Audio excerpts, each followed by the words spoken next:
What's going on, everybody? My name is Adam, and welcome to the fourth episode of Sanctify Radio. If you are listening to this episode on Spotify and you happen to want to watch this episode, then you can go down into the description and you can click the link that says click here to watch this video, and you can watch this video.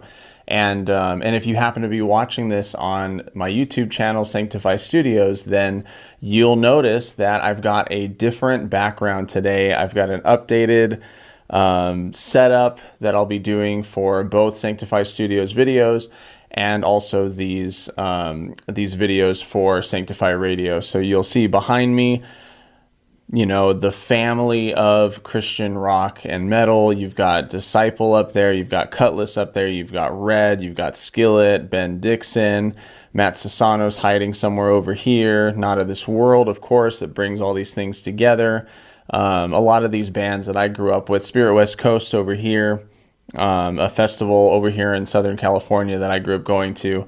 So just a lot of concerts that I've been to and history of, you know, Christian rock in Southern California and things that really molded me. And honestly, it's going to be my goal to get, you know, as many of these guys on the wall in Sanctify Radio through interviews. And, you know, I'm making my way down that list through one of those bands that happens to be Kutless. I had an amazing conversation with James Mead, the guitarist for Kutless, and we talked about the new Kutless songs coming out. We talked about the struggles that led up to these releases, what they were doing in the time in between their last album and now, a little bit of history about the band, a little bit of history behind James Mead and some things that he's been up to. And I do want to bring up a verse that's going to tie a lot of these things together just to kind of set the tone, set a mindset for the conversation that we're about to go into. And I'll bring it up right now on the screen if you're watching this. But I want to bring up Hebrews chapter 4, and I want us to look at verses 14 through 16. It says, "So then, since we have a great high priest who has entered heaven, Jesus, the Son of God, let us hold firmly to what we believe. This high priest of ours understands our weaknesses, for he faced all of the same testings we do, yet he did not sin. So let us come boldly to the throne of our gracious God. There we will receive his mercy, and we will find grace to help us when we need it most." I think that this is a beautiful verse that talks about how, you know, we are going to go through doubt, we're going to go through struggles, we're going to go through so much in this life, yet no matter what we go through, no matter what we've done, no matter what sin we have or what guilt we have to hold firmly to what we believe and what we know, that we have a gracious God that we can come to boldly, that we can go to him with our guilt, we can go to him with our anxiety, we can go to him with our problems and our pain and our suffering. He doesn't want us to run away from him. He wants us to run towards him. And we know that we will be met with love, we'll be met with forgiveness, we'll be met with grace, especially in those times that we need it the most. So just have that in the back of your mind as we go through this interview, because it's a really, really great conversation tackling a lot of different things. So without further ado, here is my interview with James Mead. All right, everybody, I am here with the man that puts the fire in words of fire, the man who puts the rock in a hard place, and the man who puts the pick in pickles. I'm here with James Mead of Kutless, lead guitarist of Kutless, longtime guitarist, right? How many years has it been? 20 as a band. I joined Kutless. Well, we weren't even called Kutless yet, but in 2001, I graduated high school and moved to Portland the day after my graduation. And we all lived in a house together in Southeast Portland, and would jam and write songs down in our basement. And you know, I was in a band growing up for several years, and then became a Christian at age 17. And that band wasn't really focused on praising God or talking about our faith and life through the lens of trusting God. So I wanted to use my gifts in music to, glorify Jesus, and made the hard choice of walking away from that band, Mm. even though we had like a potential record deal with a major label and we're going to go on tour with some of our heroes that summer. But I just knew that I needed to obey the Lord and follow his prompting. So I moved up to Portland and joined a band with some friends. And at the time we were called Callbox. And then we started to write new music that summer. Like my band was heavier than their band, and so they wanted to kind of transition into being more like heavy rock. So we Okay. started working on a new album, and got discovered on September 11th, 2001, that day. And then like a week later, we were making like a demo EP basically at the studios up in Tooth and Nail Records up in Seattle. And then from there, we were Kutless and started recording and went on tour, and it was all just a whirlwind So the from that point. self-titled album Kutless, was that the one that got you discovered, or was that the first album that you guys recorded with Tooth and Nail?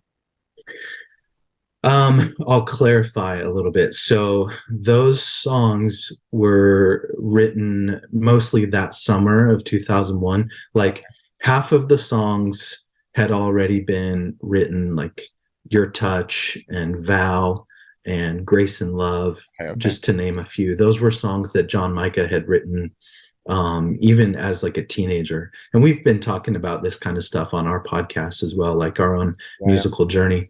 But Rock in a yeah, Hard Place. John Definitely Micah go had, check that out. Yeah. yeah, thank you. Yeah, Rock in a Hard Place. That's me and John Micah and guests every once in a while. We have some fun people coming up soon. But yeah, John Micah grew up playing piano and cello and guitar, and I grew up playing a bunch of instruments as well. And so we had both been writing songs for a long time by the time we started the band together in 2001, and started writing new songs and trying to become like more of a hard rock band once I joined.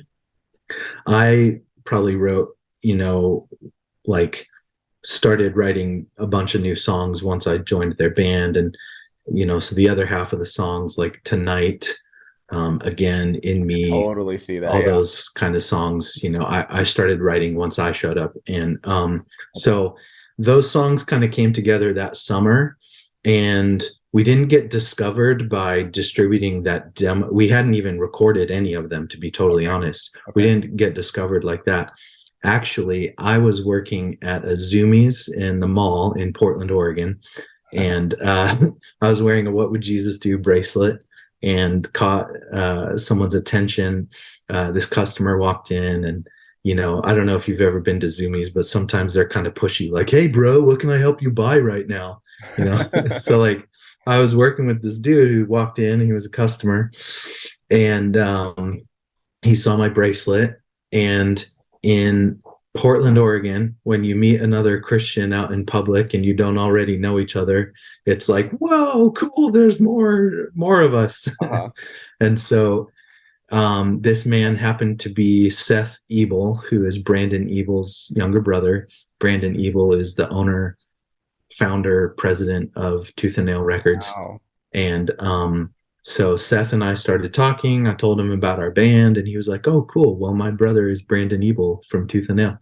And I was like, "Oh, sick, bro." So Seth came You over weren't to you our weren't house. familiar with Tooth and Nail at that time, right? No, no, no. I mean, I had been a Christian for maybe a year at that point, and grew up as a like lover of music, and and like I said, played a bunch of instruments. But I was brand new to discovering Christian bands Yeah, yeah. at that point in my kind of playlist, so to speak, which didn't exist yet.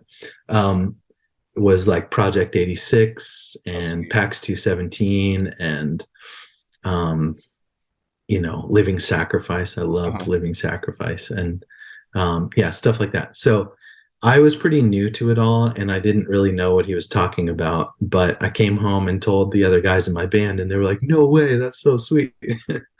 So Seth came over to our house on Tuesday, September 11th, 2001, and real heavy day, of course.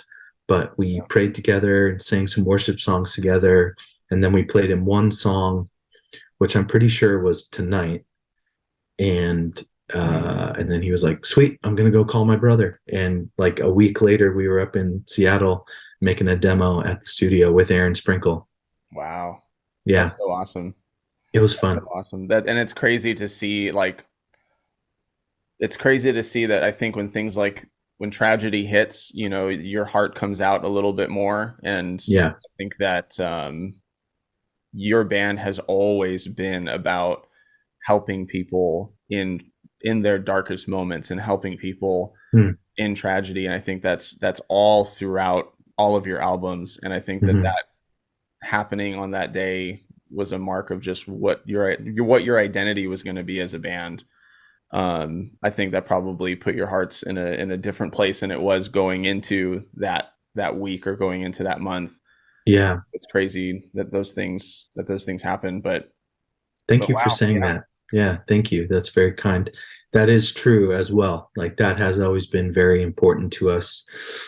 We've always viewed our music as a way of like walking out the testimony of the true life of a yeah, Christian, which is sometimes hard and difficult. And following your calling can often feel like getting punched in the face over and over and over again. Just absolutely, look at the Old Testament prophets like Ezekiel and Jeremiah. yeah, um, it is tough sometimes, and God doesn't promise that life is going to be easy because we're obeying Him and following Him, but He does promise that He will be with us and never forsake us, and that He will walk with us every step of the way. yeah, And we've tried to sing about that our whole career. absolutely. I think of those songs and albums. It's I wanted to show you this, and I think it Mm. totally relates to what we're talking about right now. You guys wrote an album called "Heart to the Innocent," Hmm. and you guys even did a live version of that. I cannot even tell you the story of how this came to be, but this is like a thing that my family got. Whoa, Yeah, that's very cool. it's going up on the studio on another wall, and as you can tell, um, Kutless is all over the wall here behind me. Yeah. Your music Mm. just does an amazing job of bringing these important attitudes that the Bible tells us to have towards God, towards His people. These attitudes that we're supposed to live with. You guys do a great job of just reminding us of just like, hey, can't you see that you're crushing the hearts of the innocent when you behave this way? You know, Mm. can you see that when you go on selfishly that you are going to start hurting people when you don't think of them, when you don't try to help those in need, when you don't try to see what the problems and the things that are going on in their lives. You know, legacy, you have the power in you to change your legacy. You have the power Yeah. to change the way that you live. You don't have to do what your family has done. You don't have to be just like the people in your family, or follow those examples, or the people surrounding you. You guys have always just uh, made your songs about, looking at people in the eye. Even though you weren't there, the music was just staring you right in the eye and just saying, Mm. hey, don't push me away, condemn your pride. There was a little bit of Yeah. authority in the way that you guys would write music. Wow. And I just love that, because that's what I grew up with, and it's a huge part of who I am. And I know that as you guys continued to write songs through those albums, that you guys just continued to stay faithful to that. Like, you stayed faithful to writing music that was putting up a mirror to people and saying, is this you? Or are you like, basically, are you reading the words of the Bible? Like, this is how it's lived out. Like you said, you guys really tried to take what the Bible talks about and live out that testimony, live out that faith, and display it through the music. You guys have just done a great job, album after album, doing that. Wow. And obviously more aggressively in albums like Hearts of the Innocent and To Know You're Alive and things like that. Uh, Yeah.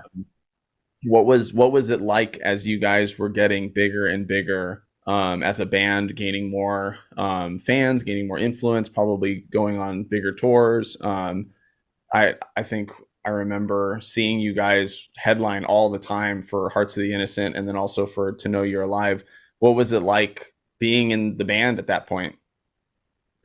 Well, first of all, thank you um, for saying all that. There could be no kinder compliment than what you just said. We really, and also as we write songs that hold up a mirror like that, like you said, we're also asking ourselves, are we like this? Am I doing that? You know? So thank you very much.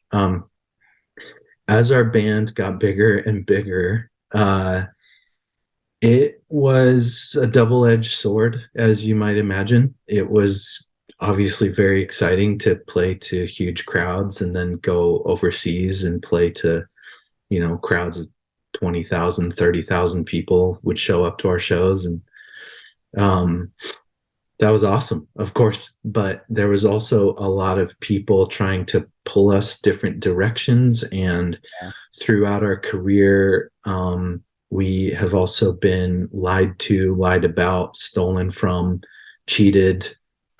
We have been taken advantage of time and time again. We've had people close to us do incredible harm. We lost a lot of relationships.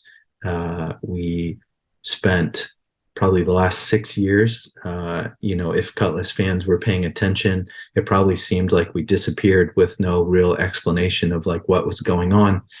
And this hiatus has been like the toughest period of my life.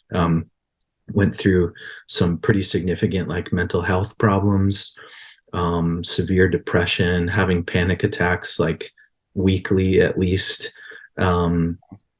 Started therapy for that, thankfully, and have been making a lot of progress there. And was there ever a time in the middle of that where you felt like there was someone that you could reach out to in the definitely, yeah, definitely. I'm a very like relationship oriented person. I'm not the character you see on stage that like comes alive when I'm playing rock music. I'm not an extrovert at all. I'm very much an introvert, which doesn't mean that I don't want to be with people. It means that I want to be with like one or two people at a time.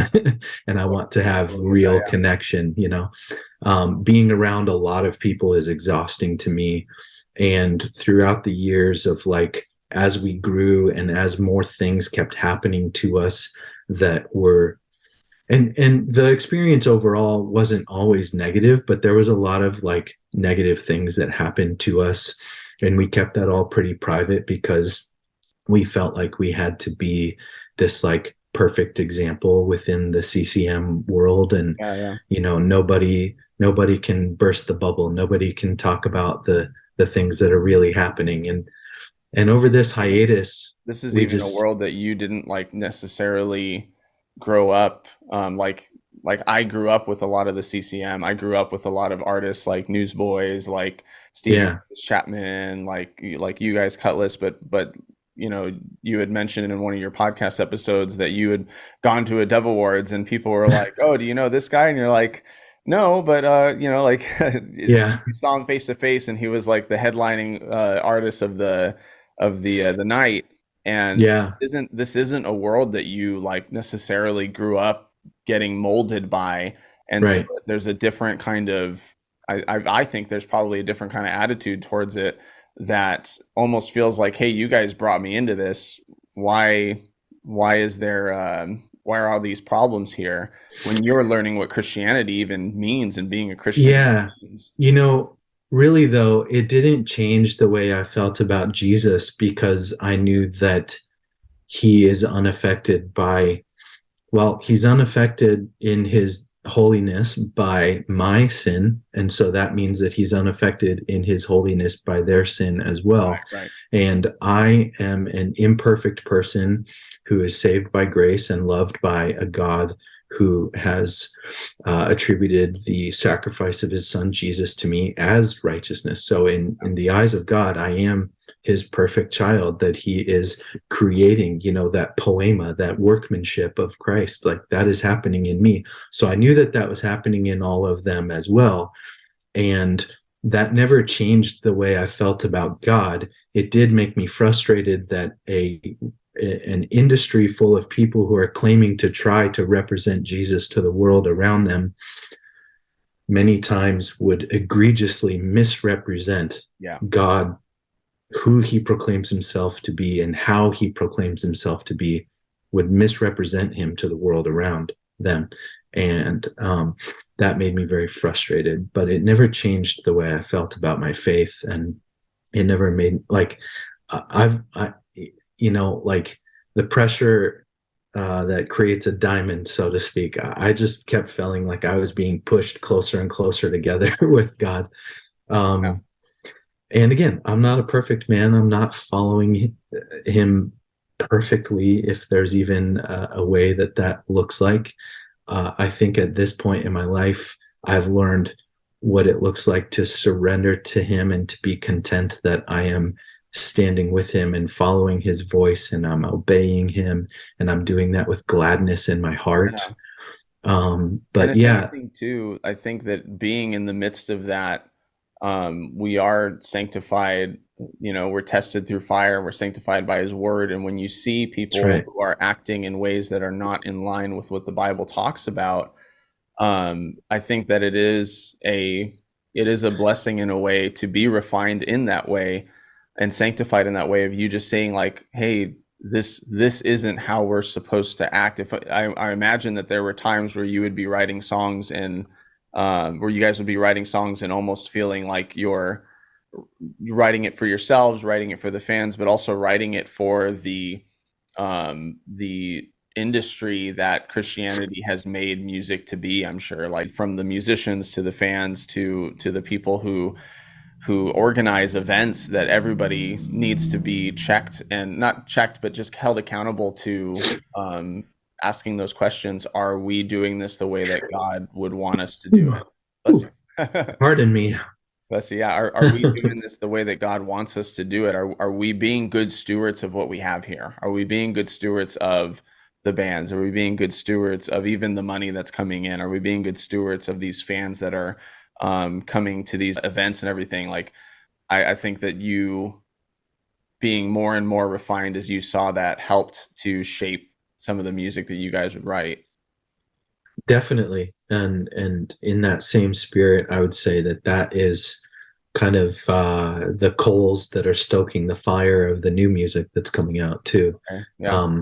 I want this music to be like words of prophecy, like the words of the prophets that came to the people of Israel again and again and again and said, "Hear, O Israel, the word of the Lord. Yeah. Why are you not obeying him?" You know, and again, it's not from a place of self-righteousness either.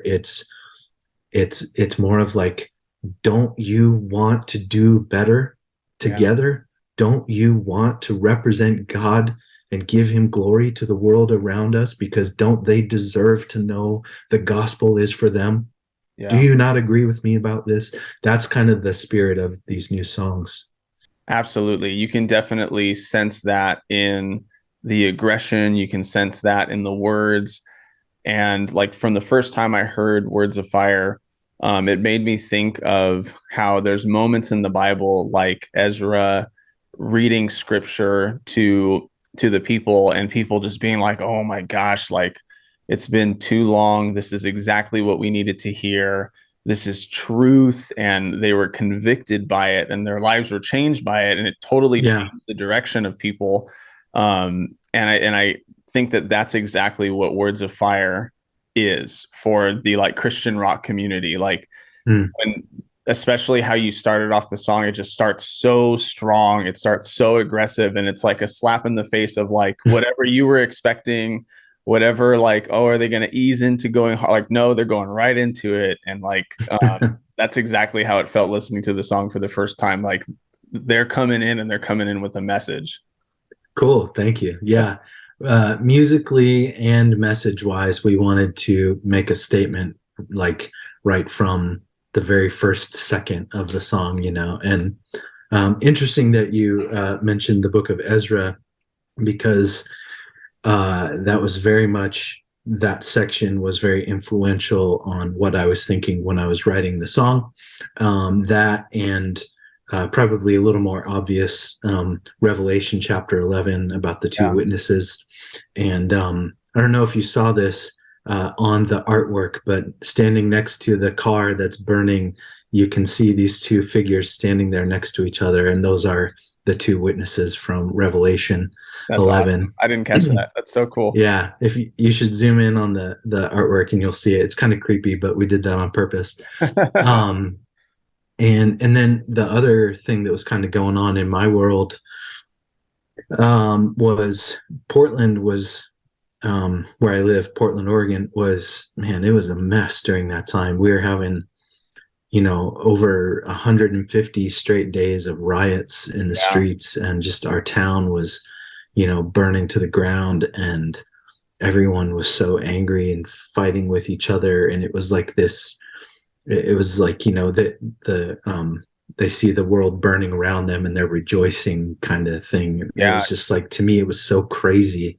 All the hatred and just the intense vitriol I was seeing in my own hometown, And which I felt honestly used to feel like a really peaceful place to live. I was just gonna say, it really I felt really convicted going back and watching my reaction to Words of Fire and mentioning that was happening in Portland, because I think for people outside of Portland, there's a lot of attention drawn to the whole like mostly peaceful but fiery news that was put out, and everybody made a joke of it, but Yeah. it's not a joke to you. It's like this Mm. was really happening. It was real. People's businesses were being burned down. Yeah. People's lives were changing drastically, and there was tragedy, there was hurt, there was death, there was pain. Yeah. We want to look from the outside in and see the nuances and jokes and everything, but the reality for the people on the ground and who were there was like, this is not a joke. Like Right. this is really doing damage to the community. Right. And, in 2021, um, started a church with my friends. It's called All City Church. It's in downtown on the east side, southeast Portland. And I'm one of the pastors there, one of the teaching pastors of All City Church. And, our church's mission is in the city for the city. And we want to be representing our King Jesus to the streets right outside our church doors and the neighborhood that's right outside our doors. And we want to reach out and offer people hope. And it was, it was a time where we knew how important it was to just continue to share Jesus and the Yeah. peace that he brings, and help point people away from just all the pain and hurting each other, and just this way that has kind of crept into society, I guess, of like calling good evil and calling evil good. Yeah. We Yeah. wanted to stand with our community. And honestly, I think that one of the most effective ways to do that is to kind of look for how to meet the physical needs of the community around you. And that helps earn the trust of like being a brother, being a friend, and then they trust you enough to help minister to their spiritual needs as well. And here there's a lot of addiction. There's a lot of people living on the streets. And, so what I was writing about in that song is very important to me. And again, I wanted it to be about what I was seeing and what was impacting me personally, but I also wanted, as an artist and a songwriter, to like zoom out a little bit and let it be a song that everyone else could relate to as well. Yeah. And kind of point people, I just wanted people to feel, I don't know, the refrain says over and over, the dead come back to life. I wanted what has died in our spirits, maybe through pandemic or maybe through like this, I think a lot of churches have misrepresented the gospel. And in the last decade or so, we've seen church leaders rise to, towering heights only to get knocked down again because they've been, abusing people in the background, or cheating on their wives, or just hidden sin, how they're stewarding the money that's coming into their churches. It's just like, we keep seeing this happen again and again. And I want that part of it to die. And I think it should. And it reminds me of like John 15, where we read about God as the master vine dresser, and it says that, that he's going to be pruning the vine. I think we should embrace that part of our experience as the church, not just my church or your church, but the church globally. We should embrace that part of the experience, even though pruning is painful. Those are parts of the vine that are dead and need to be trimmed off and fall to the ground and rot into the soil and help provide nutrients for the vine to grow healthy again. I think we kind of saw that whole phase play out, or at least the beginning of that phase in the next step forward in whatever the history of the church is right now. I think we saw that play out during pandemic, and that makes me excited for the future because the next period would be healthy, fruitful growth in the vine. The pruning needed to happen, and those things needed to be trimmed away and die. So yeah, I mean, maybe a little esoteric in my response, but Oh no, that really is, that's what I want to accomplish with these songs. I want to write songs that inspire the church to come back to life and really understand who they're representing. And if that's true about who we are as Christians, then we need to understand and submit to who God proclaims himself to be, and not add to it or take away from it or expect people to follow our rules and our versions, but really truly represent who God is proclaiming himself to be. 100%. I don't think it's a bad response or explanation at all, because that's exactly what the church needs to hear. And I think that one of the biggest failures of the church was thinking that it was upright already, like thinking that it was good, thinking that they were like we as a church were doing a good job by keeping things under, sweeping things under the rug, not paying attention to people's pain, not addressing mental health, not addressing some of the things that this deconstruction and ex-evangelical movement has brought up, where they bring a lot of complaints against the church that are actually very valid. Like they're actually really, really valid things, and the church just kind of writes it off. But the reality is that they were trying to keep the church accountable to things that they should have been held accountable to already. I love what somebody had said. I forgot where I heard it, but they had pointed out, like, hey, all these people who are leaving the church, all of these people who are deconstructing, who are choosing not to subscribe to what the church says is a perfect Christian or what a perfect church is supposed to look like these are the families that you focused on, like focus on the family, right? These are the families that you focused on, but you were focusing on the wrong things. You were trying to make things look perfect and look holy and look put together and look like you're doing a good job. But God didn't call us to look that way. He called us to be holy, to be sanctified, to be pruning, to be like going through this process of constantly addressing these issues that, honestly, in the Bible, it addresses so much that things come up all the time in the Bible, left and right. The church is doing something bad, left and right. The church, the Bible says in Revelation, right? You're doing these things rightly, but I also have this against you, that you're doing these things wrong. And so let's make sure those who have eyes to see and ears to hear, like, let's address all these things. And I think that especially these new songs are addressing that in such a huge, impactful way. Cool. And you mentioned the dead come back to life. Like, I don't know if this is obvious, but you guys have such an influence over the generations. And I think that we've seen a lot of both Christian rock artists who have stayed in the faith and Christian rock artists who have not stayed in the faith. And to see their influence and how, when you have a certain mindset, there are people who share in your mindset.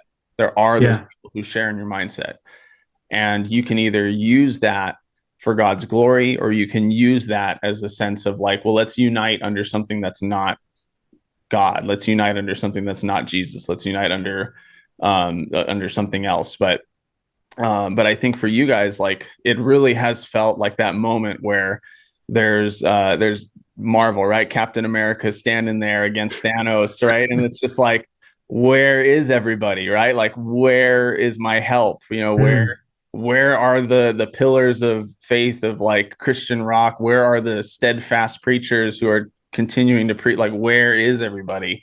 And mm. that moment of dead come back to life, I honestly did think, and I just thinking about it now, it's so appropriate because they technically did die, right? They were Thanos snapped, and they came back. They came back to life, and they Mm. appeared right next to Captain America to defeat Thanos and everything.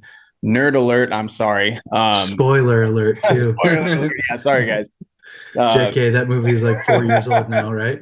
yeah. But you guys coming back Mm, and you guys proclaiming the gospel and again putting up this mirror to people.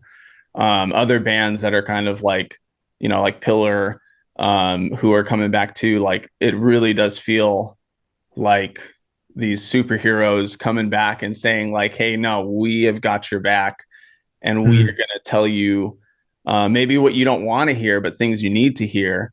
And mm, it's just going to be the truth. It's just going to be mm, God's word. It's going to be truth, and we're gonna win back the influence for God's glory, so that your hearts and minds are in the right place.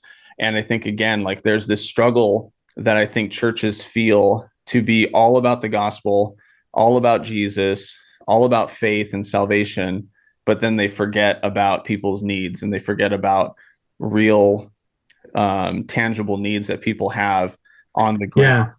And And in the effort to disciple people, they forget about the individual that they're trying to disciple yeah. because we model our churches so much after like a corporate system Mhm. within our particular societal context. We're trying to copy what we see success means around us, which is influence and financial success. And so the way that that translates in the church is that in our efforts to disciple people, which hopefully start off with good intentions and motivated by the Holy Spirit, we often overlook the individual. And I think that as we look at like the deconstruction movement, I think that what is sad to me about that is so many of those people that have kind of walked away from faith, it was like they had the preconception. Instead of deconstructing, it was more like destructing their faith. Like they had already decided they were going to blow everything up and walk away. So our focus has really been like, how do we help people have a healthy reconstruction of their faith? Yeah. Because it is okay and necessary to call to question the motivations and intentions and traditions of the church that have crept in and stood in the way of the leadership of the Holy Spirit. And we should, again, back to John 15, we should allow the master vine dresser to cut those things out of our life. And the result afterwards will be healthy fruit. And I know that our God is a God of restoration. We see throughout the entire Bible that he longs to restore the lost. And you see that in his efforts to reach Israel again and again and again through a 400-year cycle of captivity. You see that in his efforts to run to the prodigal son who has just at the very first sign of his return started to walk back home, and he runs out ahead to meet his son and to welcome him home and to walk him the rest of the way home. And you see it in the very first example of sin ever. When Adam and Eve sin in the garden, they hide from God, and God immediately goes to them to find them, to establish connection and communication with them again. And he confronts them with their sin, yes, but then he reveals his plan for salvation. In chapter 3, we read of the first gospel or the proto-evangelicum.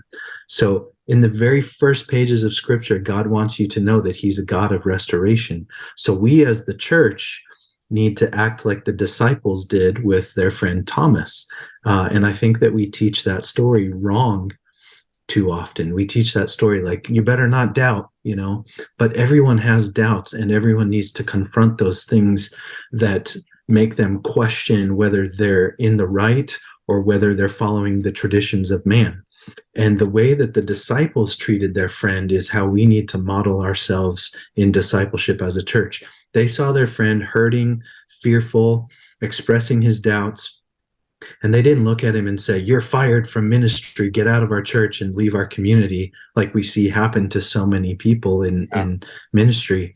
They looked at their friend and they said, "Thomas, we love you so much, buddy. You know what? Come spend the rest of the week with us. You need to just hang with us. You'll be with us, okay? Because we've seen Jesus like 10 times this week. And if you just hang out with us, we're sure that he will show up to meet, to talk to you." And that's exactly what did happen. Jesus showed up to physically answer Thomas's specific prayers and doubts and fears. Yeah. And it was apparently okay with God that Thomas needed to reach out and poke him. He stood there for that very purpose, and he had compassion on this man and his friends, the disciples of Jesus. That's what we need to do. We need to welcome people close and say, "You know what? I love you so much. Spend time with us again. I understand your doubts and fears." We need to learn how to be honest about those things with each other again, because there is no truth in those fears. Those are fears because of misrepresentations of God. If we really try and just focus on who God proclaims himself to be, and then reflect on how he has shown us that that is true, we will find that he is merciful, kind, not willing that any should perish. He loves you, listener. He loves you. Okay? Do not overlook that. He will answer your specific fears and doubts. Do not overlook that. There is no truth in those fears. Absolutely. And I think that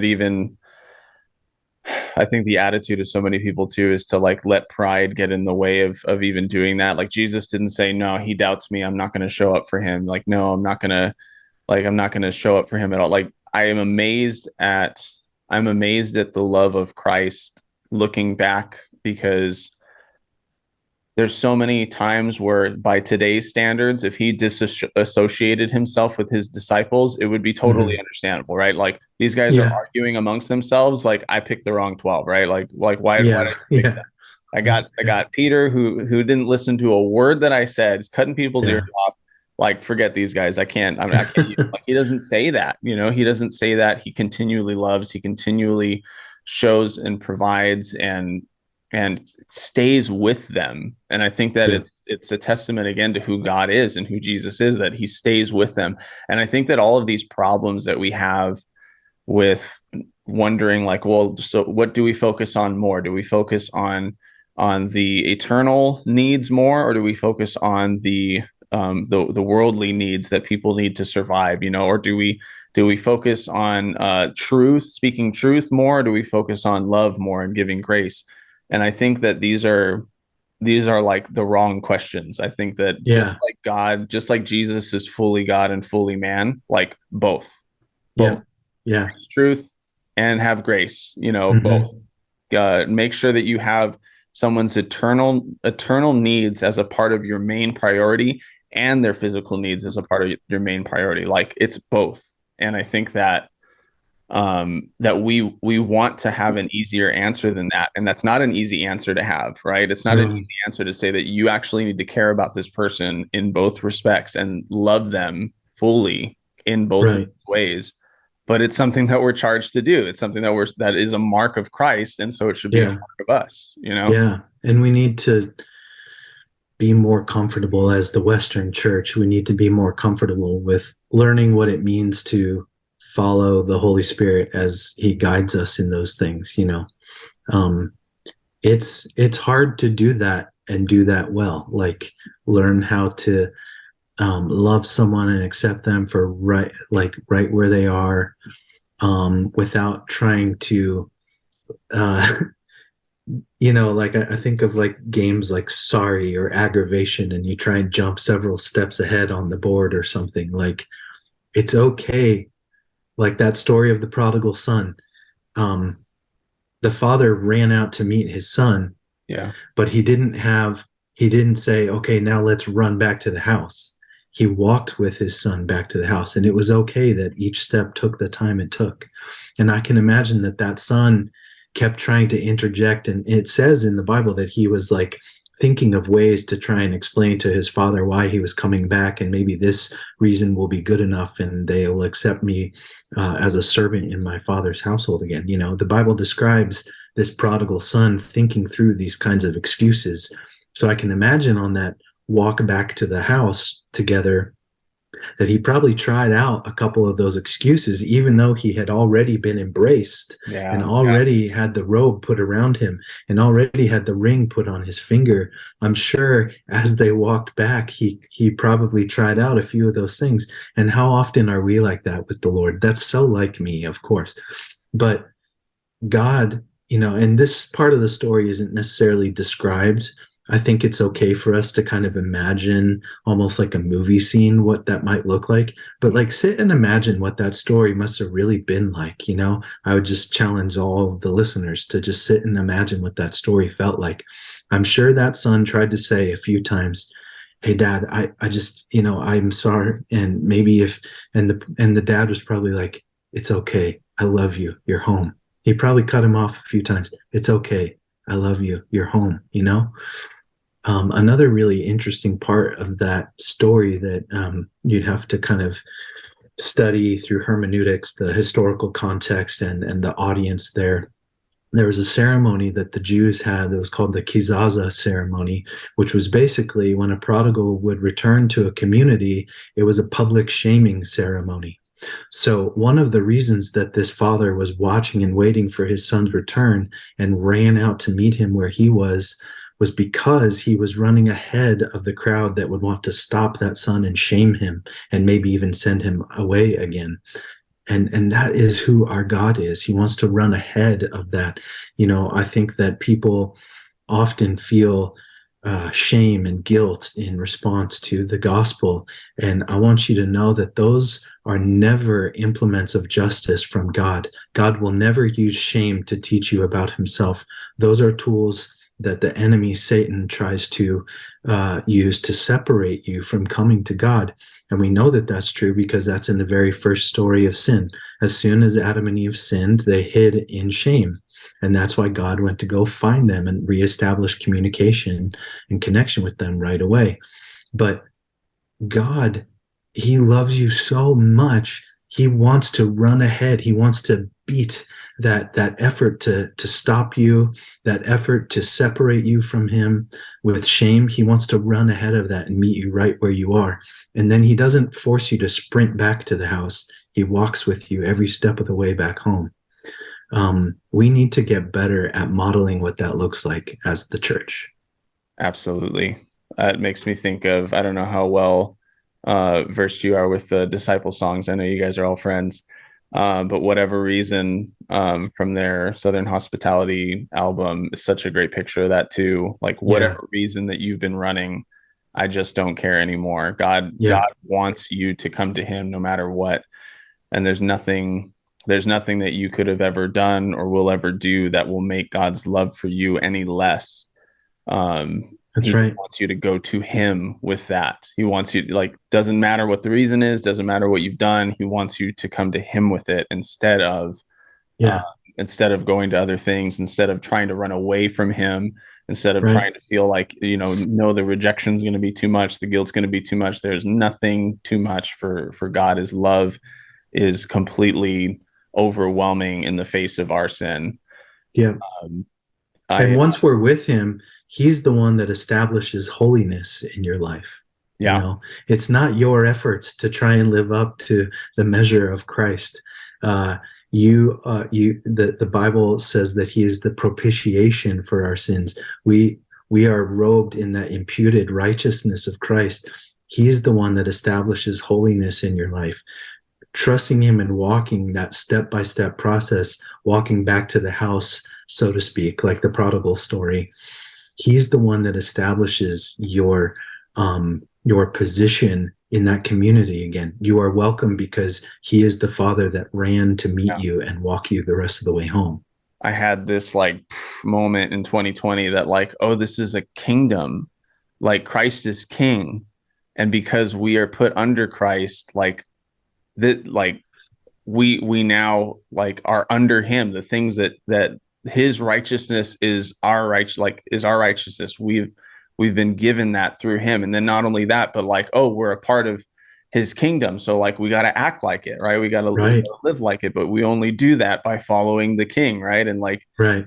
even all the political stuff that happened in the last couple of years, it's like, okay, like there is no perfect government apart Hmm. from a perfect king who knows exactly what right and wrong is and what justice is. Like it's a king. Like I don't know why this like never hit me like Yeah. or like it's a kingdom. Yeah. Yeah, but that all of that is so true. That's part of the theme of End of the World as well. Like, the kingdoms of this earth are coming to an end, and there is only one kingdom. There is only one righteousness, you know? Um, and I wanted it to be, again, kind of like rubbing, like pushing that right in your face. That's probably our most aggressive song I've ever written up till now. And This song you was know, also written back in 2020, right? yeah, we started it then, and just with kind of everything we've been going through the last few years, it just took us a while to find. Honestly, here's a moment of vulnerability. It took us a while to find the strength and courage to just fully come back to like doing music again, Yeah, yeah. because of how many things had happened to us and how many people, like, we felt attacked, and we felt like we were going through our own crisis of faith, and processing that in different ways, for sure, between me and John Micah, I know and you guys are on. talking a lot about that in Rock in a Hard Place. And so like Right. definitely anybody who's interested in like the long details of that, they are fleshing that out right now. Yeah. It's such a blessing to hear that perspective from you guys there. Cool. Thank you. And so mention anything you want to hear. But I also like looking back through some of your posts, I was trying to piece together like, okay, 2020, everybody's going through hardship. Portland, Yeah. Oregon is going through in extreme hardship. Um, you are teasing out that there's some new music coming out, but then also you broke your ankle too. And I can only imagine like all of these Yeah. things all happening at once. Like what Yeah. I kind of a couldn't place? walk. I couldn't walk for 6 months. I broke absolutely everything. I completely like demolished my ankle Yeah. and had surgery, and I had all these like pins and brackets and stuff in my foot as I healed. And then, yeah, about 6 months of not being able to walk and doing physical therapy to be able to learn how to walk again. And that was also the first time in my life where, um, because I was physically immobilized, I couldn't use my mind to shut down the trauma that my body had experienced for 30 plus years at that point. My dad had passed away recently. My career had come to a halt. People had attacked us and attacked our integrity. People had tried to come after us. We had lost a ton of money because we were stolen from. And just, on our podcast, I talked about this at length, but like I had a really crazy traumatic childhood. I was abused for many years of my childhood, and then had to flee all the way across the country and stuff. And so 2020, when I injured myself and I was literally laying there unable to move, it was like the first time that I couldn't put a million things in my schedule to keep me distracted from the pain inside, and that all came to a head. I was like having nightmares every night of the physical injury. I would like see it like an instant replay in my head over and over and over again, but also just this like constant feeling of anxiety and feeling like I was a failure and feeling like everyone was this close to realizing that I was a total letdown and they were going to walk out of my life and reject me. And I was having panic attacks all the time. It was just really tough. And I'm trying to channel all of that into music now, because I think that so many of us have felt those things. And I think it's a shame that people don't write songs about that, you know. Our next song coming out is called Lies of My Brothers, and it's a song about like the people in your life that you considered friends and allies, realizing that they have betrayed you and, you Mm. know, done things to hurt you behind your back. And that dichotomy between like people who are also claiming to follow Christ but doing these things to you, how do you deal with that? Yeah. And frankly, there's not really a lot of songs about that, but I'm sure we've all experienced that. So I felt a responsibility. I think we felt like it took a while to find our courage, but like once we did, we felt a responsibility to be honest about those things and put them into song. That's definitely a topic that not enough people talk about. And those are honestly like the songs that stick with you the most, where you identify with a really, really hurtful emotion, where it's like these people are supposed to be my friends and my brothers.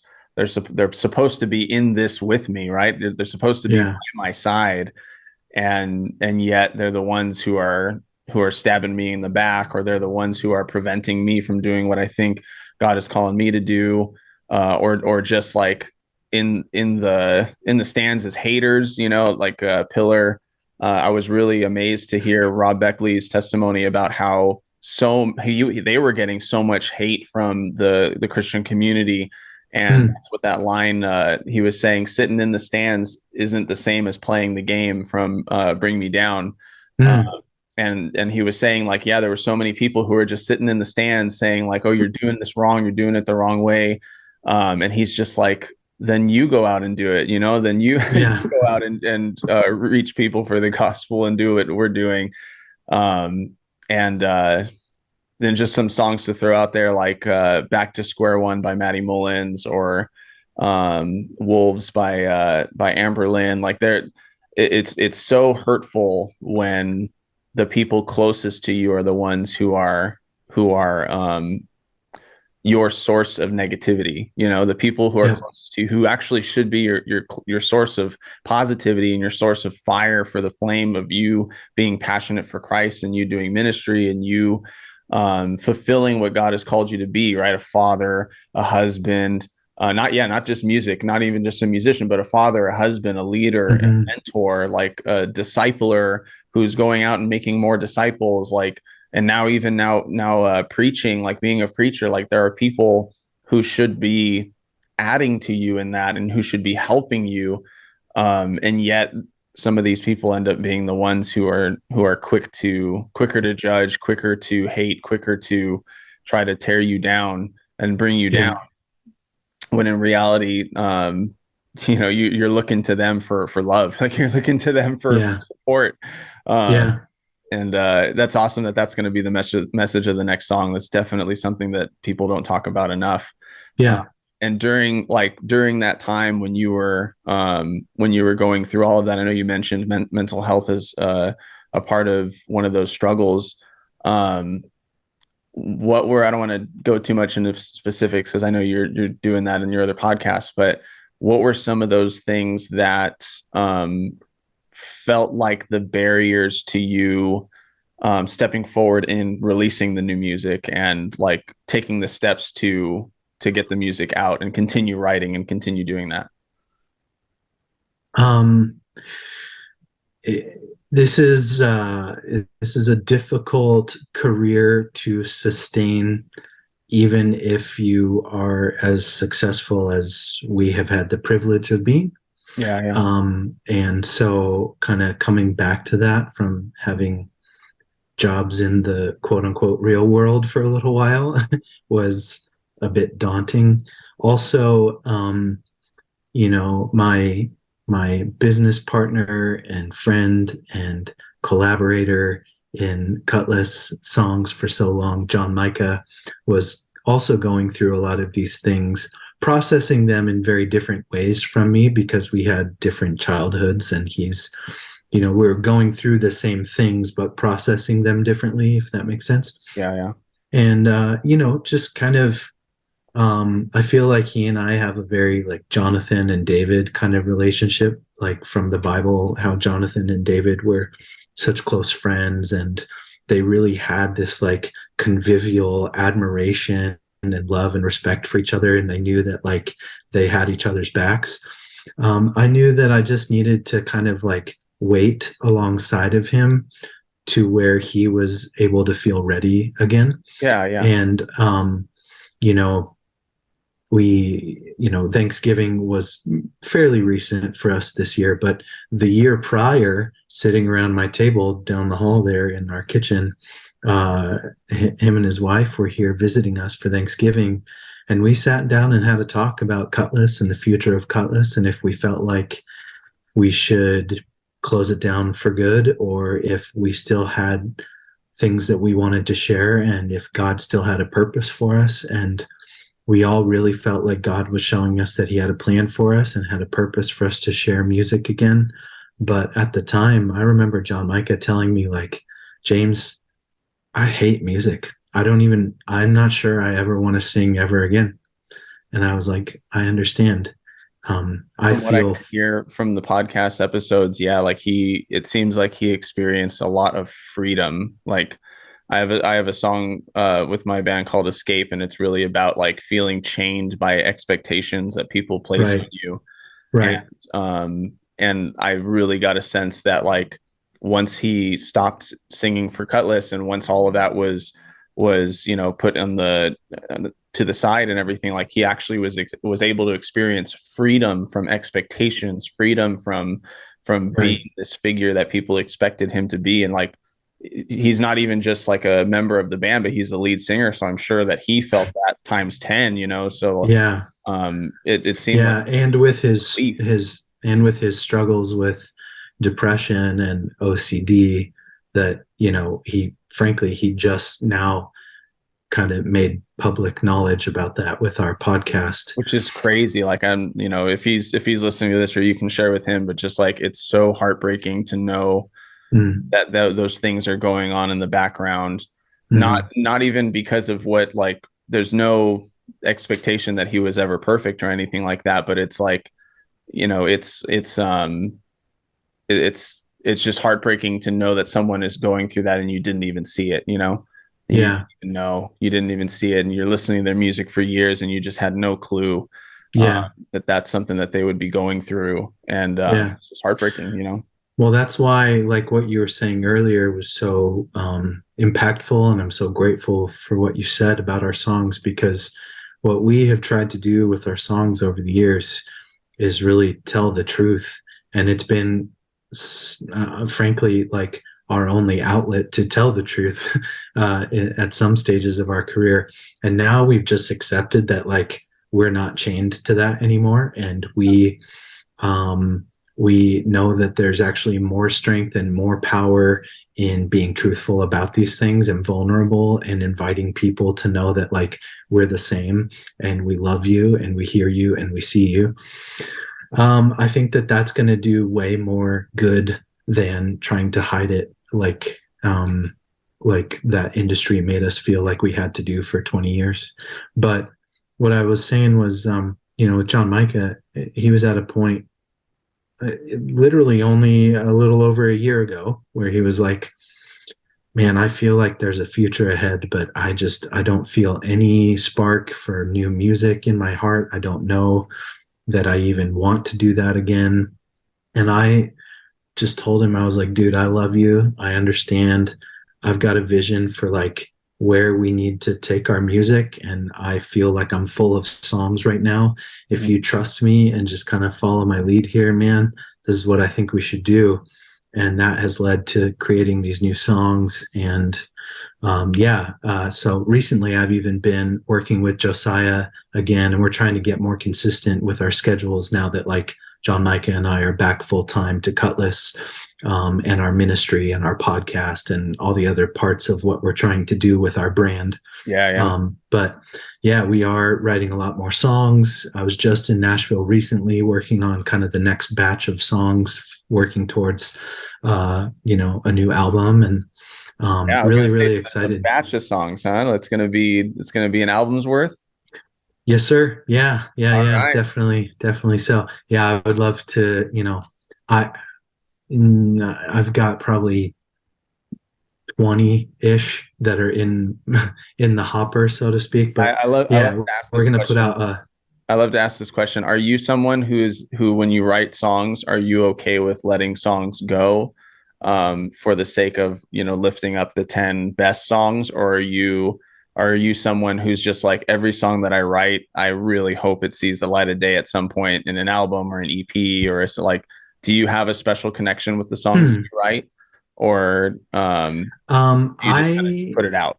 Yeah, good question. My answer might be sort of strange and unique, I guess, due to the nature of how, like, what my songwriting process is like. So I typically, like, I write songs in my head for the most part. So before I press record and grab the guitar to start playing the parts, I already know what the finished version sounds like, and I know what all the parts are and what they all do. And frankly, I don't, at this point in playing guitar, I don't even really have to grab a guitar first to figure it out. I just, I know what the song is and I can envision what those parts look like. Uh-huh. And then when I grab the guitar, I'm like, well, this is how it goes. And then we record it. And, and I mean, like, the beat, all the different sections, the lyrics, the melodies, for the most part. Sometimes I have to, like, sit and write and work on lyrics, and Josiah and I really work on a lot of that stuff together. And we will zoom in, like, micro, and be very succinct about, like, how does this word sing, or is that really the best word right there? Is that too many consonants in this specific stanza of lyrics? And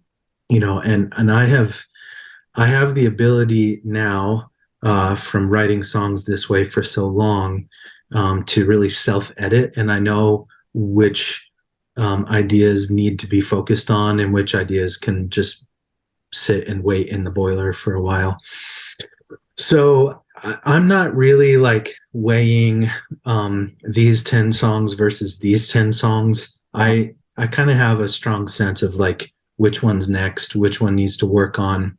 And if we start working on something and I know that it's just not right yet, I will say, no, we need to stop. Let's work on other idea instead. This one's not ready, and we work on it later.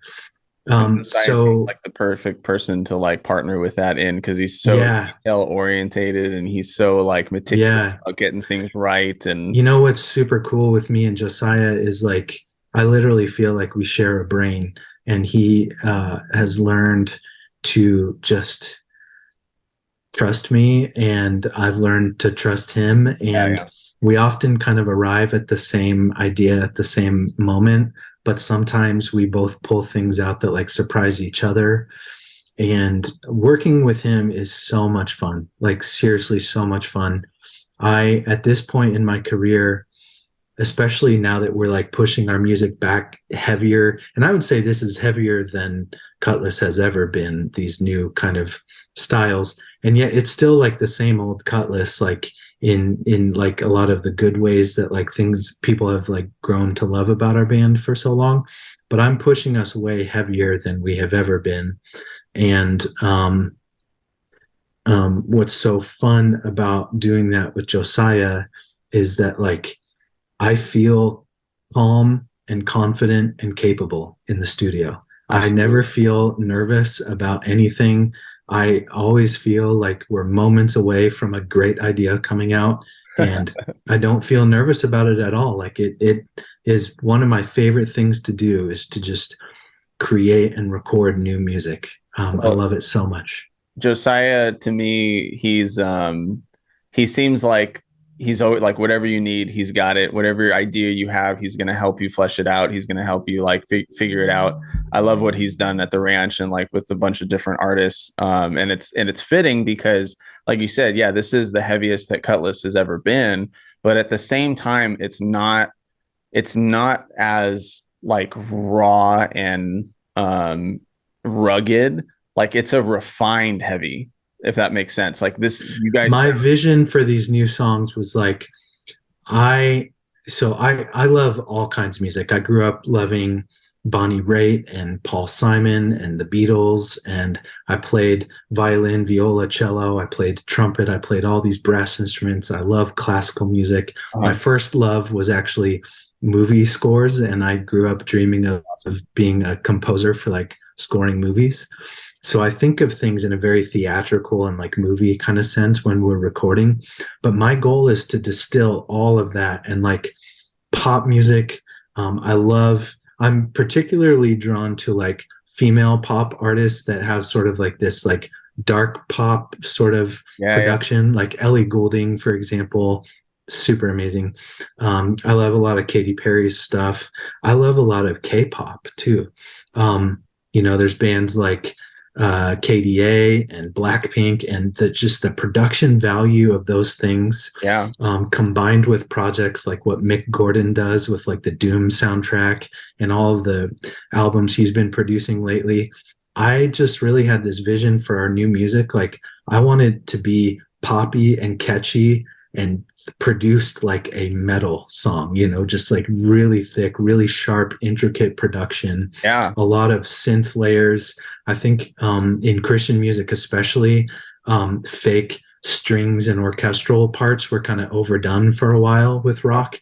It was like the go-to of like rock with like, strings. And I felt like that was overdone. So I wanted to lean more into like thick, like synth layers Yeah. and, Yeah. piano based parts that were, I'll sit with Josiah and I'll be like, I'm looking for this kind of sound. And we'll go through like a list of plugins and I'll be like, that's it. That's the sound. And, we'll add this layer in there. And I just had this vision for like producing our music that way. I think that when I'm writing a song, there needs to be a melody hook from the singer, but there also needs to be a guitar hook. There needs to be a part where you making a reaction video go, yeah, Oh yeah. and you make the stinky face like, oh, that is good, and it sticks in your head, and it's an easy enough part where you could like sing it to your friend, like that part in the new Kutless song where it's like this, and then you sing it to them, and you're like singing a guitar part to them. That is when I know I have succeeded. When I can add a guitar hook to a song that is just as catchy as a melody, then the Absolutely. song's ready, And I think you definitely did that with End of the World, and like something to your point of like wanting to make these songs. And I think grand and epic are like Mm, words that I would use to describe that kind of focus. There's a band that I really love. It's not a Christian band, but they're called Falling in Reverse, and mhm. they've done a really good job of making every release theatrical. Every release is big. They make Yeah. their songs sound very thick and very layered, hooks, all those things. And like you guys did a great job of making those lyric videos feel like music videos. They felt like they were larger than life. And Yeah. I think when Cool. you can accomplish that, that you're doing something super special, because now every time you hear words of fire, you're going to be put in a burning building with a burning car and all this stuff, right? Like when you hear End of the World, you're going to be thinking like Aliens versus Predator, and you're going to be thinking like all these crazy natural disasters going on, and like it puts Yeah. and I've tried to like I've tried to describe this, that I don't think this is a tool I don't see very many Christian bands use enough, that when you put out a music video or you put out a lyric video, you get to decide how you want the listener and the viewer to experience your song. You Yep. get to set the tone, you get to set the mood. And I think you guys did a great job of that in Words of Fire, but especially in End of the World. Yeah. What was so I caught on to the whole like alien vibe there in the beginning. It Yeah. felt very like spacey for sure. Yeah. But what were some of the things that were going on in your mind in preparing for End of the World and releasing that one as a lyric video? Were you involved in that, like that kind of image and picture of how the video was going to come out? Yes.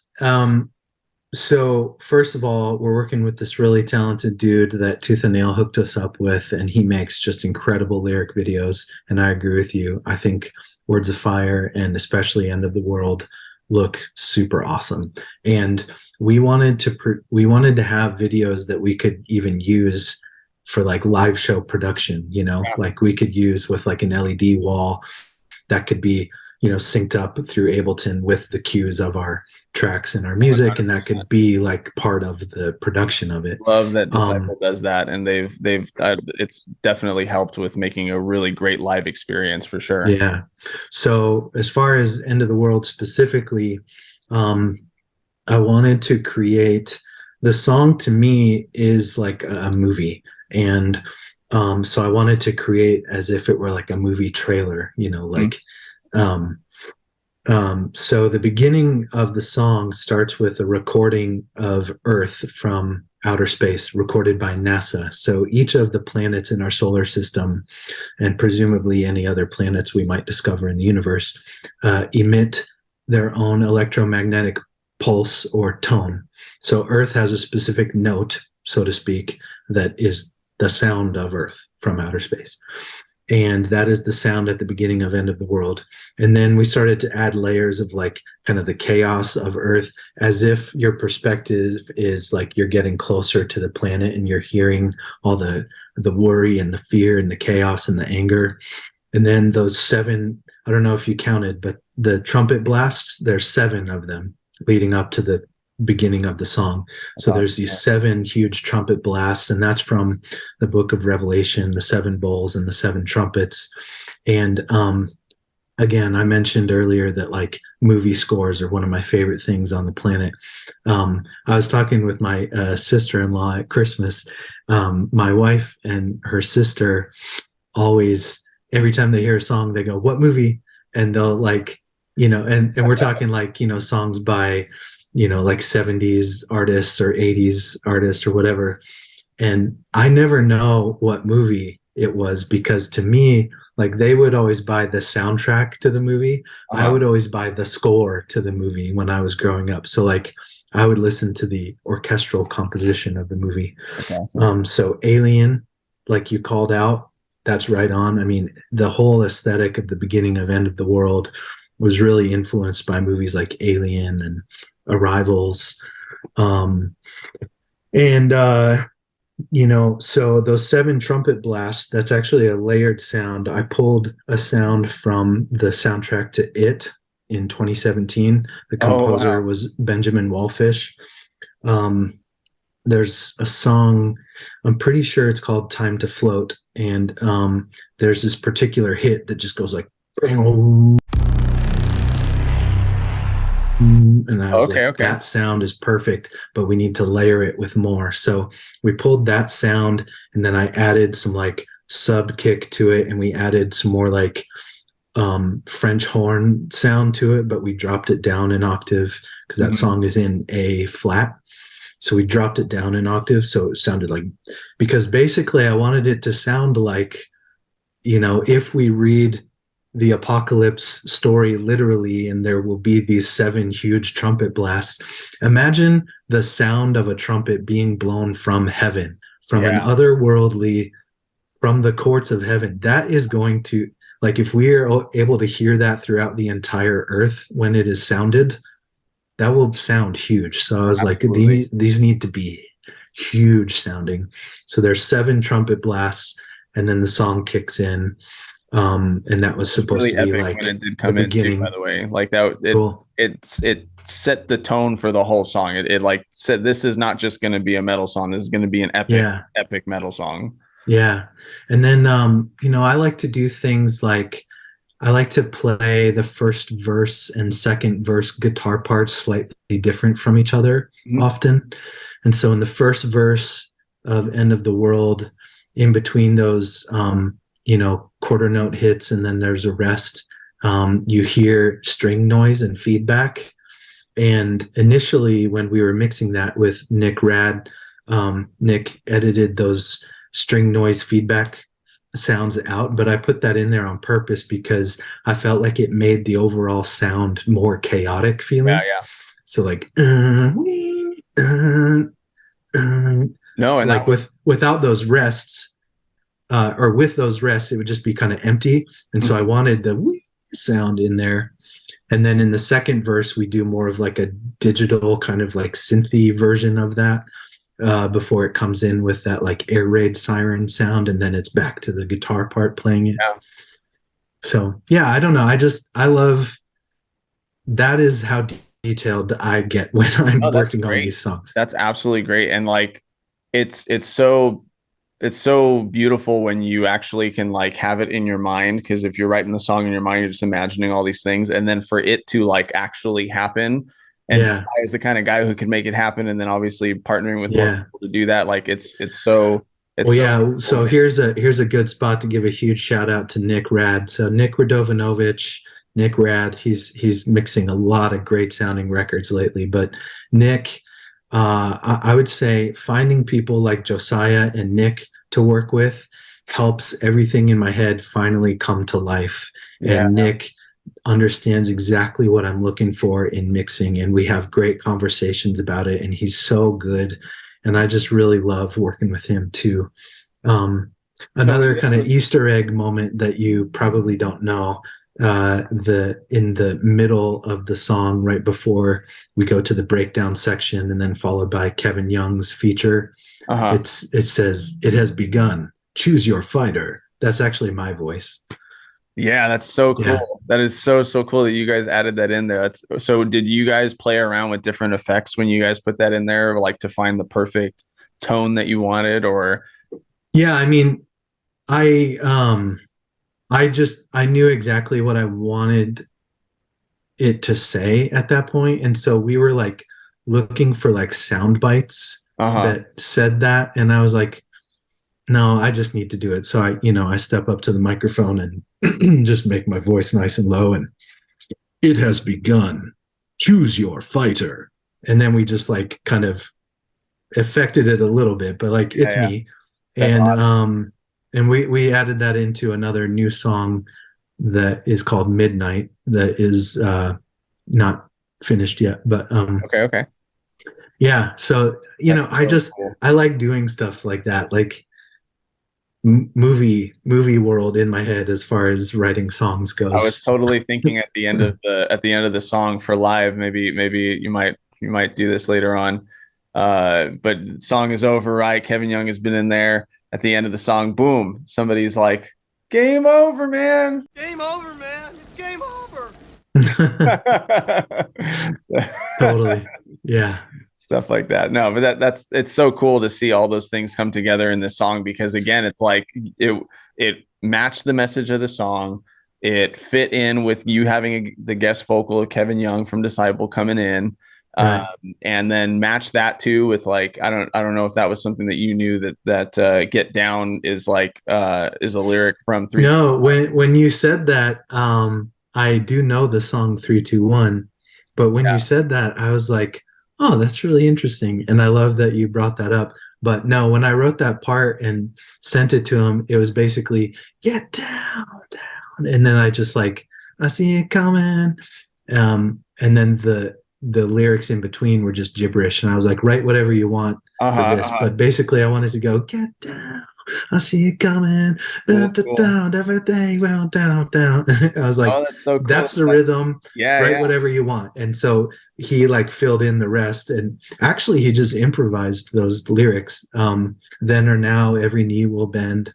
Uh, then or now, we will breathe the name of. Yeah, I think from what I remember, Josiah telling me, he improvised those lyrics. That's so cool. That's awesome. Yeah. Well, I mean, the Get Down was the big one, and if he didn't have a partner bringing that in, it's cool that you brought that in, and it fits perfectly with the two messages of the song for that. So it's just a cool little It fun. may have been sort of like subliminal for me because in my head, like I was imagining what would fit best with his voice, Yeah, you yeah. know? And so I was like, it needs to be like this, get down. And so maybe it was like ingrained Oh yeah. because I mean, that we've toured with them more than any other band, and they're like our best friends. And um, so maybe it was just kind of subliminal, but I was like, what do I need to hear? Like, I think of Kevin's voice like the next instrument I need to grab, Yeah, yeah. And I was like, what would this instrument sound like? What would sound best here?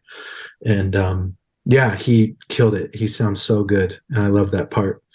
Did you guys get to have him sing that part when you guys played together live, or was it not that kind of I know you guys just played a concert like maybe a week or two ago together. Mm. Um it Yeah, it was a few weeks ago. We're still kind of getting our way back into like playing more shows and got it. trying to look at what we would plan out for a tour next year, which we would bring them. We haven't performed that song together yet. Okay. Cool. I wasn't sure. But that's awesome. That's awesome that that's even a part of the song. So yeah, I definitely think that these new songs are bringing energy that has not been in the band in quite a different kind of energy, right? That hasn't been in the band in a while. I think that this music is what our core fan base has wanted to hear from us for so long. Sure. Like I'm sitting here talking to you, and you represent the very people that I wanted to write these songs for, so that's more important to me than anything else, is like, this is what I know I can do as a songwriter, and this is who I am as a songwriter, and this is what our core fan base has wanted for a long time. The people that have supported us for all 20 years. So, the Becky soccer mom demographic that all the Christian radio stations have distilled their ideal target audience down into this one hypothetical person. That's too narrow of an audience for me. Yeah. I want to, my favorite bands, they're not on the radio. Deftones, Thrice, those bands aren't on the radio. I struggle with that a little bit because I still love a lot of CCM bands, and I still listen to Air One occasionally. Great. And when they changed a lot, they don't play anything rock anymore, so I don't listen to them. I don't listen to them that often. But but like I do struggle sometimes with that thought, because I know that the market is the soccer mom, who's playing the radio, who's wanting the music to not sound too aggressive, and it all have something to do with water and mountains and waves, but at the same time too, knowing that God still works in that, and knowing that God still worked through those songs that you guys had written in all of those albums. And even if it wasn't, I do want to share this, that like the Believer album, huge impact on me. Like cool. That album had a huge impact on me. All Yours was such a powerful song for me, because there were just so many times that I didn't know what to do with my life, or I didn't know if I was doing the right thing, or if there were so many times that I didn't know what direction God was taking me. And there were times I just needed to say, like, whatever I'm doing, it's yours, like whatever I'm going through, it's yours, whatever talents I have, whatever gifts you're giving me, whatever opportunities you're handing me, like I just want it to be yours. And so like guide me through that. And songs like that album as a whole had a huge impact on me. And I think that just the albums after that, I was going through a different time in my life that I wasn't connecting so much with those other albums, but I know that there's other people who did. And so like it's a struggle to, like, what should you have done? Should you have made a rock album? Should you, like, who knows? It's done now. I don't really look back on anything that we've done musically and feel like it was disingenuous, because like I said, we've grown up with like a pretty wide variety of influences, and frankly, I think we are good at writing songs like that. It's interesting for us as a rock band, being that we have a much wider stylistic palette than other bands, perhaps. And I, on each of those albums, I tried to put in a headbanger or two. Oh, yeah, definitely. And I don't know if you've heard on our album Surrender, the last song on that album is called My Heart is a Ghost. And that one is also about like, mental health struggles and stuff. And, like I said, I don't think any of those albums and songs were disingenuous. we try to reach our audience in that way. But like right now, I just really feel incumbent upon me to be about the work of the gospel and spreading the good news to the lost. And if we want our music to end up in a different kind of marketplace, then we need to lean into this style that I'm already super passionate about anyway, and what I would wish to do as a songwriter anyway. So this style change, and literally already is putting us in a different playlist. It's putting us in context with different bands, different audiences. New people are finding our band. Our fans that have loved us for 20 years are now grown up with kids of their own, and they're like, oh dude, Kutless is putting out new music, and they are excited about showing their kids and bringing their kids to a Kutless concert. And so it's kind of like a rebirth, I guess the dead come back to life is applicable to us too. Like 100%. And that was sort of something that I was putting into that song as well. It is about our journey. And I'm just excited. I'm excited to reconnect with our fans. In this day and age, it's so much easier to just have a direct connection to our fan base. And we don't have to try and fit into a format that forces us to sound different and be a different style. And we can just be ourselves here.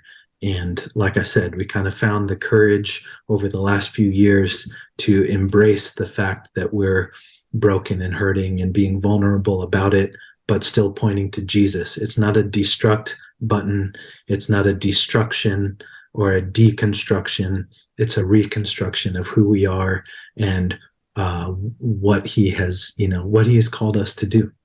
Well, I imagine that we're going to be able to talk more about that in another episode. I'm definitely excited to have you on here again if you'll be open to that. But cool. For more on all of that journey, you guys are talking in length and in depth on your podcast, Rockin' a Hard Place, right? That's right. Yeah, everyone go follow and subscribe to Rockin' a Hard Place. There's seriously so much behind the scene things, and hopefully too, like for John Micah, it was so heartbreaking to hear that was going on at that time. And I think that it's so awesome that he is sharing that now, that he's being open about it now. And I hope that gives him freedom. I hope even the structure and the joy that you are having in the writing process of all this with friends, right? With Josiah and with Nick, right? What's his last name? Nick Radovanovich, but industry people just call him Nick Rad.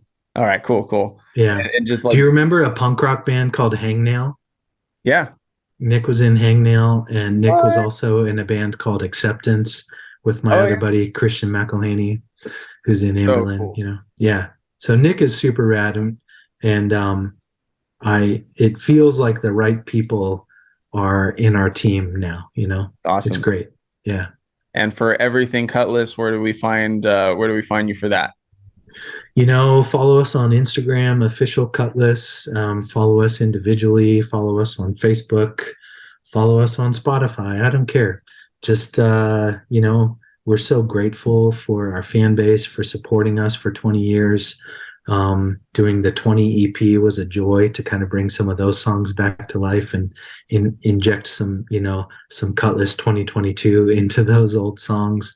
But yeah, follow us on the podcast, Rockin' a Hard Place. It's available on all streaming platforms. And we're just going more in depth about just the story of Kutless behind the scenes.